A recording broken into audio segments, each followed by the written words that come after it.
ওয়াফেলিয়াম আসলে কোনো ঐতিহাসিক খাবারের নাম নয়। এটি মূলত আধুনিক সময়ের একটি ব্র্যান্ড বা ক্যাফের নাম, যেটা ওয়াফেল বিক্রির জন্য ব্যবহার করা হয়। তাই ওয়াফেলিয়াম নামে আলাদা কোনো প্রাচীন ইতিহাস নেই। ওয়াফেলের শিকড় পাওয়া যায় প্রাচীন গ্রিসে। তখন মানুষ ধাতব প্লেটের মাঝে তরল মিশ্রণ ঢেলে পাতলা কেক বানাতো। এগুলোকে বলা হতো অবলিয়স। মধ্যযুগীয় ইউরোপে ১৩-১৪ শতকে এই খাবারটা নতুন রূপ পায়। লোহার ছাঁচে রান্না করা শুরু হয়, যেখানে নানা নকশা থাকত। ওয়াফেল শব্দটি এসেছে ডাচ ভাষার ওয়াফেল থেকে, যার অর্থ মৌচাকের মতো নকশা। ১৬-১৭ শতকে বেলজিয়াম ও ফ্রান্সে আধুনিক ওয়াফেলের জনপ্রিয়তা বাড়ে।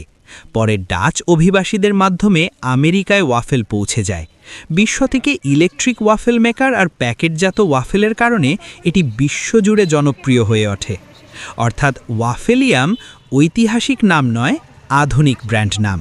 কিন্তু এর মূল খাবার ওয়াফেল, যার ইতিহাস শত শত বছরের পুরনো। এরই আলোকে নওগাঁতে গড়ে উঠেছে দ্য ওয়াফেলিয়াম, যা অবস্থিত নওগাঁ নদর হসপিটাল গেটের অপোজিট পাশে। এক কথায় বলা যেতে পারে ইবনে সিনা হসপিটালের একদম নিচে। এই ছোট্ট ক্যাফেটি হাজব্যান্ড অ্যান্ড ওয়াইফ দুইজন মিলে মেনটেন করেন। ইদানিং নওগাঁতে বেশ কয়েকটি ক্যাফে হয়েছে, যেখানে মেয়েদের উপস্থিত পাওয়া যাচ্ছে এবং তারাই সার্ভিস দিচ্ছে। এটা ভালো দিক।